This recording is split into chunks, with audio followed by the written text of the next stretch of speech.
Assalamualaikum warahmatullahi wabarakatuh. Nahnu min Majma' Ar-Rabat. Sanastarihu lakum jami'an an salatul jama' wal qasar. اسمي محمد سفيان بن شمسوري ورقم تسجيل 1-0-3-7-7. Ismi Nurani Saida binti Rushaidi wa rakum tasjil 1-2-0-3-7-8. اسمي عينا إنشرا بنت رسمدي ورقم التسجيل 1-2-0-3-7-9. معنى istilah صلاة الجماع يمكن تعريف الجماع بأنه أداء لصلاتين من الصلوات مفروضة في وقت إحداهما تنقسم إلى قسمين وهما تقديم وتأخير. الجماع تقديم جمع صلاتين فرض وتأدية في المرأة أولى المثل صلاة الظهر والعصر في الوقت الظهر. الجمع تأخير جمع صلاتين فرض وتؤدي في المرأة الثانية مثل صلاة المغرب والإشاء في الوقت الإشاء.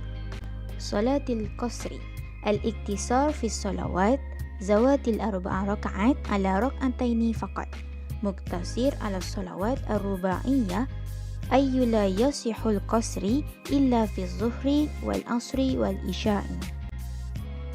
الدليل في شريعة صلاة الجماع كان رسول الله صلى الله عليه وسلم يجمع بين صلاة الظهر والعصر إذا كان على ظهر سير ويجمع بين المغرب والإشاء.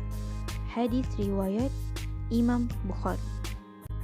الدليل في شريعة صلاة القصر أعوذ بالله من الشيطان الرجيم وإذا ضربتم في الأرض فليس عليكم جناح أن تقصروا من الصلاة.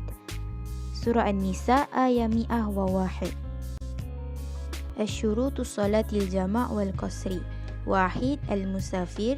2. السفر على مسافة لا تقل عن الثاني مرحلة 89 كيلومترا ولديك هدف جيدا ينوي أن يكون الجمع والاختصار عدم اتباع إمام الصلاة التام ولا تنوي إقامة لمدة 4 أيام أو أكثر. القصة الأولى. Encik Aaron menghantar anaknya pulang ke Universiti di Alor Gajah dari Subang Jaya yang mana perjalanannya melebihi 2 marhalah dan keluar daripada kawasan mukimnya. Adakah Encik Aaron boleh jamak solat sebelum tiba di rumah walaupun beliau tidak bermalam? Bagi jawapannya, ada 3 syarat sah solat musafir yakni jamak dan qasar berkaitan dengan perjalanan. Yang pertama, perjalanan yang jaraknya hingga 81 km dan lebih. Kedua, perjalanan yang tentu tempat tujuannya. Dan ketiga, tidak bertujuan maksiat. Manakala tiada syarat sah yang mewajibkan untuk bermalam. Sebaliknya, hukum syarak hanya menetapkan waktu maksimum iaitu 3 hari, tidak termasuk hari pergi dan hari keluar. Ini berdasarkan hadis Al-A'la bin Al-Hadrami radhiyallahu anhu bahawa Rasulullah SAW bersabda, "Salasun lil muhajir ba'da as-sadar." Maksudnya 3 hari bagi orang muhajirin boleh menetap di Mekah selepas al-sadar, yakni selesai manasik haji. Riwayat Al-Bukhari dan Muslim. Berkata Imam Abu Ishaq Al-Syarazi sebelum berdalilkan hadis ini, jika seseorang musafir itu berniat mukim menetap 4 hari selain hari masuk dan hari keluar, maka jadilah sebagai seorang mukim semata-mata dengan niat itu dan terpotonglah, yakni terhentilah rukhsah musafirnya kerana berniat menetap 3 hari, tidak menjadikan musafir itu seorang mukim. Berdasarkan keterangan di atas, dibenarkan bagi seseorang yang musafir ke suatu destinasi yang melebihi 2 marhalah untuk melakukan salat musafir seperti jamak dan qasar sekalipun dia hanya balik hari dan tidak bermalam. Al-qissatu tsani. Abu dalam keadaan bermusafir. Dia melakukan solat jamak dan qasar untuk solat zuhur dan asar. Kemudian, dia tiba di rumah dan waktu solat asar masih belum selesai. Adakah dia perlu menggantikan solat asar 4 rakaat? Antara syarat bagi seseorang yang diberi rukhsah untuk memendekkan solat ialah perlu melaksanakan solat tersebut dalam keadaan musafir. Oleh itu, Perbahasan difokuskan kepada solat jamak takdim.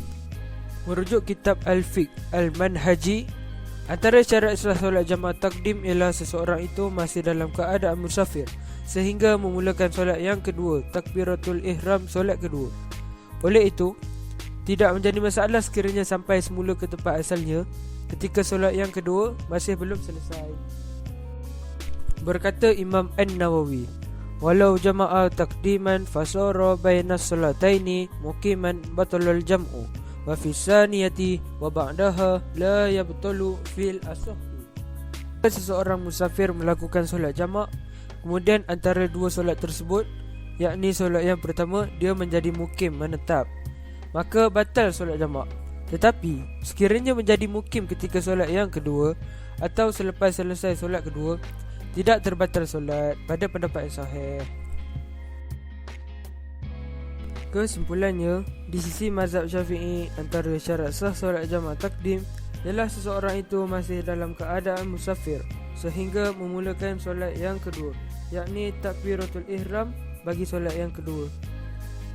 Sah solat jamak takdim dan qasar yang dilakukan serta tidak perlu diulang semula solat yang kedua, walaupun setelah tiba di kawasan tempat tinggal dan masih belum masuk waktu solat kedua, atau sudah masuk waktu dan masih berbaki waktu solat yang kedua. Syukran jazilan.